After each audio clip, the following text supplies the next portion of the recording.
The culture of video games is an interesting, diverse place. Nowadays, video gaming has become mainstream, yet with the heightened popularity and acceptance of gaming, various subcultures have emerged. You have gamers that are traditional, sticking with role-playing games like Final Fantasy, Fable, Tomb Raider, or Legend of Zelda.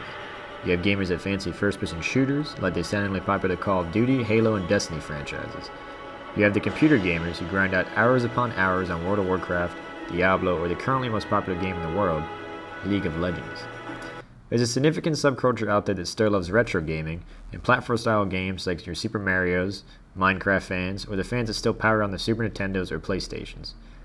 All four fractions help contribute and make up the diverse world of video gamers. A culture that is heavily populated, yet holds an impressive contrast between each of its subcultures and fractions.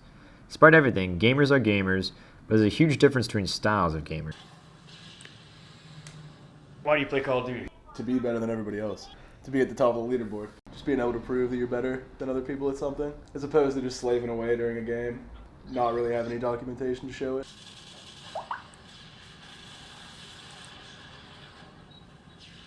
The guns is way too much for me. I'm not a shooter kind of person. I just FPS can be like introverted as well. If you beat an RPG, you're the only one that knows it. With FPS, everyone gets to see what you've been doing. Biggest challenge in first-person shooters? Getting into a lobby with somebody better than you and having to admit it. Because there's plenty of times I'll stay in and drop my KD down just trying to take down one guy. It's hard to admit that somebody's better than you. Why don't you like RPGs? It's not only that nobody can see what I accomplish, which is the whole point of doing something, cool. No matter what, but unless it's straight up brain games to figure things out, like puzzles themselves, I'm terrible at finding the next objective. So I end up running myself in loops and getting extremely confused and therefore bored. Like, playing against other people is a lot more impulsive than playing against bosses, because it gives people that want to do something with their friends, they can all log on, form a party, and then take on whoever they want. And even with games like Gears, they finally put in a player for campaign, so you can play with your buddies, and it's not as frowned upon as, say, somebody who's just playing video games by themselves all the time.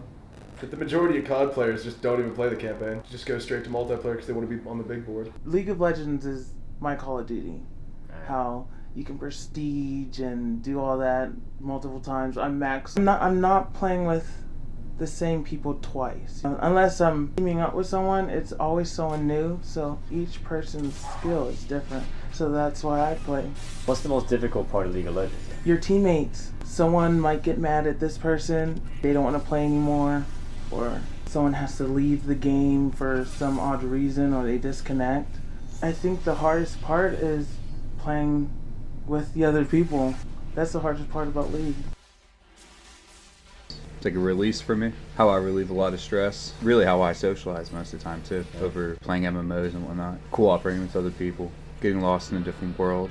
Overcoming challenges that it takes a big group of people to do. You know, coordination and all those elements that just combine into one experience, and it's phenomenal. It's not that I don't necessarily like them. It's just I don't get lost in them like I do with a traditional MMO like Final Fantasy. It's really the combination of working with people that lures me into that kind of genre. Again, it's going back to working with people, making real friendships. You know, I mean, it sounds silly to some people who wouldn't be familiar with that kind of experience. You know, haven't really played an MMO like that, but you build relationships with people.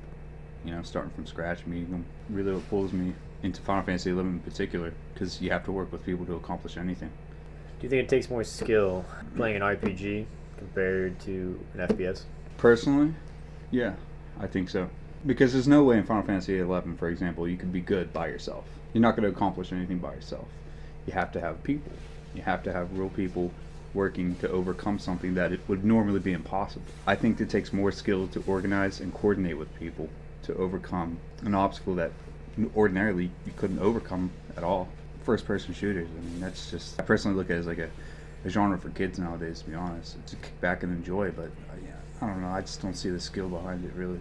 I think it's good in a way where more and more people are gamers and it's easier to relate to people. I actually think it's easier to make friends with people nowadays than it was when I was a kid, when gaming wasn't as big of a deal. And the more and more people that casually game and whatnot, whether it be a first-person shooter or an MMO, you know, still have some kind of connection with people because, you know, almost everyone's doing it, where it's in back in the day, I mean, you kind of criticized for it, really.